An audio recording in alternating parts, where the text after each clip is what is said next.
அநியாயம் பண்றீங்க. கோயில என்ன பண்றீங்க? ஜெயில் மாதிரி பண்ணி வச்சுக்கிறீங்க. எங்களை வெளியே கூட விட மாட்டேன். ஹாய் ஃப்ரெண்ட்ஸ், நேற்று பார்த்தீங்கன்னா நாங்கள் திருப்பதி போயிருந்தோம். திருப்பதி போகிறவங்க தயவு செஞ்சு யாரும் வந்து ஃப்ரீ தரிசனத்துக்கு போகாதீங்க. அதை நம்பி யாரும் போகாதீங்க. போனீங்கன்னா வச்சுக்கோங்க, போனீங்களன்னா அதை விட ரொம்ப வந்து கொடுமையை வந்து அனுபவிச்சிருங்க. ரொம்ப ரொம்ப கஷ்டம். திருப்பதி போனன்றவங்க வந்து ஒன்று ஆன்லைன் டிக்கெட் புக் பண்ணிட்டு போங்க, இல்லை இந்த எஸ்எஸ்டி டோக்கன் ஒன்று வருது பார்த்தீங்கன்னா கீழே தராங்களா கீழ் திருப்பதியில், அதை வாங்கிட்டு போங்க. அப்படி யாரும் வந்து ஃப்ரீ தரிசனத்தில் போயிடலாம் விட்டுருவாங்க அப்படின்லாம் போகாதீங்க. ஒரு வயசில் வந்து எங்கள் பையன் வந்து ஒரு வயசு குழந்தைக்கு வந்து ஒரு வயசு 1 மாதம் ஆகுது. அது வந்து அந்த ஃபர்ஸ்ட்டில் வந்து என்ட்ரன்ஸ்லேயே வந்து விடுவாங்க குழந்தைகளை வந்து, அதில் விட மாட்டேன். ஒரு வயசில் இருக்கிறவங்களா குழந்தை, ஒரு வயசுக்கு மேலே இருக்கிறவங்க குழந்தை கிடையாதா? ஒன்றுமே புரியலாங்கன்னா சட்டன்னு ஒன்றும் புரியல, எதுவும் தெரியல. அப்புறம் வந்து ஃப்ரீ தரிசனத்தில் விட்டாங்க. ஃப்ரீ தரிசனத்தில் விட்டு வந்து கிட்டத்தட்ட வந்து ஒரு 12 கிலோமீட்ரு எத்தனை ஒரு எங்களுக்கு அந்த வெயிட்டிங் ஹால் போகிறதுக்கே வந்து கிட்ட ஒரு 12 மணி நேரத்துக்கிட்ட ஆயிடுச்சு. எவ்வளோ நேரம்? 12 மணி நேரம். அந்த 12 மணி நேரம் அந்த குழந்தை எப்படி வச்சுட்டு இருப்பாங்க, என்ன பண்ணான்னு ஒன்றும் புரியல. அவங்க நாலேஜ் என்னன்ட்டு குழந்தைய தூக்கிட்டு போகிறோம், இடுக்குறாங்க, இது பண்ணுறாங்க. அந்த குழந்தைக்கு வந்து ஒரு பால் கிடையாது. அந்த பால் கொடுக்க மாட்றாங்க குழந்தைக்கு கரெக்டான இடத்துல.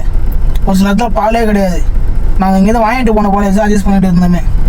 ஒரு எமர்ஜென்சின்னு ஒன்று கூப்பிட்டாங்களா, இங்கே ஒருத்தரும் கிடையாது. ஒரு அந்த க்யூவில் வந்து ஒரு மருத்துவ ஃபெசிலிட்டி எதுவும் கிடையாது. ஒருத்தனுக்கு ஃபிக்ஸ் வந்துச்சு, ஒரு ப்ரோக்கு வந்து ஃபிக்ஸ் வந்துடுச்சு. அன்னைக்கு வந்து கத்துறாங்க, செய்கிறாங்க, கூப்பிட்றாங்க, அதை கண்டுக்கிறது கூட யாருமே கிடையாது. அங்கே ஒரு ஐயாவுக்கு வந்து ஒரு வீசிங் ப்ராப்ளம் வந்துடுச்சு, அவரால் முடியல. கேட்டை திறந்துவிடுவோன்னு எல்லாம் கத்துறாங்க. ஒரு ஃபேன் வசதி இல்லை, வீடியோலாம் இருக்குது என்கிட்ட, மொபைல் இல்லை, வேறு மொபைல்லேருந்து எடுத்து வச்சுருக்கேன். கத்துறாங்க, அதுக்கும் ஆள் கிடையாது. முடியாது. நிறைய பேர் என்ன பண்ணாங்க, கேட்டை இது பண்ணுறாங்க. எழுத போனாலும் ஆள் யாருமே கண்டுக்கல, கூப்பிட்டா மதி கூட பண்ணுறாங்க. அப்புறம் அந்த கேட்டெல்லாம் இது பண்ணி எகிரி குச்சி தான் நிறைய பேர் போனாங்களே. எனக்கு தேவையே கிடையாது சாமி, நான் எதுவும் பார்த்தாங்களா அப்படின்ட்டு எகிரி குச்சி தான் போகிறாங்களே. ஃபஸ்ட்டு அந்த அளவுக்கு கேடு கட்டமாக ஃபஸ்ட்டு பண்ணுறாங்க. யாரும் தயவு செஞ்சு மாட்டிக்காதீங்க. குடோன்னு ஒன்று போடுறாங்க, குடோனில் போட்டாங்க. அந்த குடோனில் வந்து ஒரு சாப்பாடுலாம் அவங்க கொடுக்குற டைமிங்கு சாப்பாடு எல்லாமே வருது. ஒரு குழந்தைக்கு பால் கேட்கறதுக்காக கேட்டால் வந்து திறந்து விட மாட்டாங்க. திறந்து விட்டாங்கன்னு வச்சுங்க, ஒரு 3 ஹவர் கழிச்சு தான் வந்து மறுபடியும் அந்த கேட்டு இது பண்ணுறாங்க. அப்போ அது வரையும் என்ன பண்ணுவாங்க? அங்கே ஒரு எதுவுமே இல்லைங்க. நான் தான் சொல்கிறேன், எந்த ஒரு இதுவுமே கிடையாது. எந்த அளவுக்கு கஷ்டம் அந்த அளவுக்கு கஷ்டம். நம்ம நிறைய பேர் பேசிடுவாங்க, இந்த வீடியோ நீங்களே பாருங்களேன். தயவு செஞ்சு இதெல்லாம் தெரிஞ்சுட்டே போங்க. இல்லை நான் போவேன்னா போய் மாட்டிக்காதீங்கன்னா, சின்ன குழந்தைல எதுவும் மாட்டிக்காதீங்க.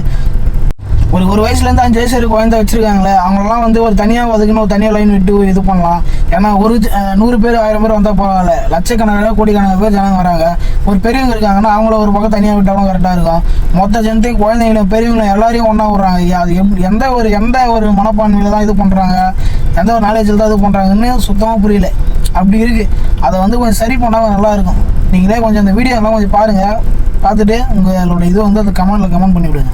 ஹாய் ஃப்ரெண்ட்ஸ், பார்த்தீங்கன்னா வந்து திருப்பதியில் வந்து தேவையில்லாத வந்து மாட்டின்னு இருக்கோம்.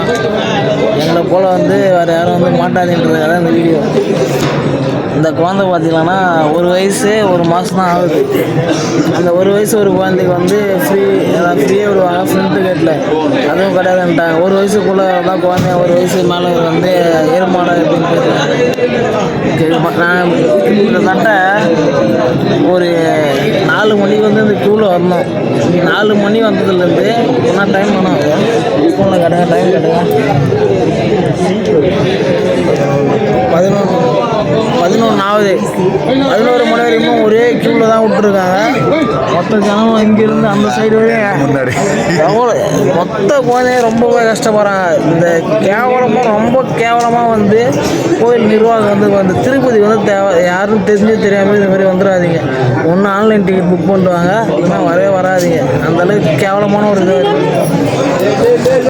ஒரு சாப்பாடு கூட ஃபஸ்ட்டு இந்த க்யூவில் வந்து கரெக்டாக இல்லை. ஒரு சாப்பாடு கூட வழியில் ஃபஸ்ட்டு தண்ணி கொடுக்குறாங்க, சாப்பாடு எல்லாம் விட்டு இருப்பாங்க. 11 மணி வரைக்கும் சாப்பாடு இல்லாமல் இருப்பாங்களா? ஒரு இடத்துல கொடுக்குறாங்க, ஒரு இடத்துல இல்லை. கிட்டத்தட்ட ஒரு 10 கிலோமீட்டர் மேலே சுத்தமாக விட்டுருக்காங்க. கட்டி சுத்தவரவங்களாம் சின்ன குழந்தைங்க இதெல்லாம் வந்து நடந்து போயிடும். ஒரு சில இடத்துல உட்காந்து போயிடும். ஒரு சிலர் அப்படியே ஸ்டாண்டர்டாக அது அப்படியே நின்றுவாங்க, அவ்வளோதான்.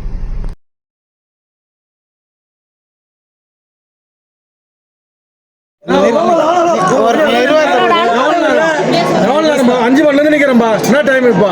அநியாயம் பண்றீங்க? கோயில என்ன பண்றீங்க? ஜெயில் மாதிரி பண்ணி வச்சுக்கிறீங்க. எங்களை வெளியே கூட விட மாட்டீங்க. குழந்தைங்களுக்கு ஒரு பாலா ஒரு இதுவா வயசானவங்க எமர்ஜென்சி கூட வந்து கேட் ஓபன் பண்ணுறாங்க. இந்த மாதிரி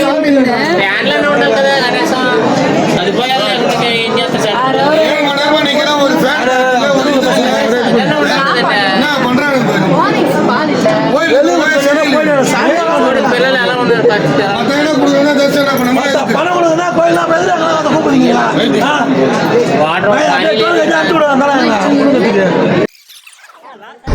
ஒரு இடத்துல சின்ன கேப் அடிச்சு அந்த கேப்பில் எப்போ அவங்களை விட்டால் போதுண்டான்ற நிலைமையில் வந்து எல்லாம் எப்படி போகிறாங்க பாருங்கள். ஏறி போகிறாங்க, கேட்டு மேலே ஏறி போகிறாங்க, எதுவுமே பண்ண முடியல. எல்லாம் இவங்க எல்லாருக்குமே சாப்பாடு தண்ணி இல்லாமல் இருந்தவங்க எல்லாமே சாப்பாடும் கடையில் ஒன்றும் இல்லாமல் எப்படி இருப்பாங்க? சாப்பாடு இல்லை, ஒரு பால் இல்லாமல் எப்படி இருப்பாங்க சொல்லுங்கள் ஜனங்க? அதை கண்டுக்கிறத விட ஒருத்தனும் கிடையாது அங்கே.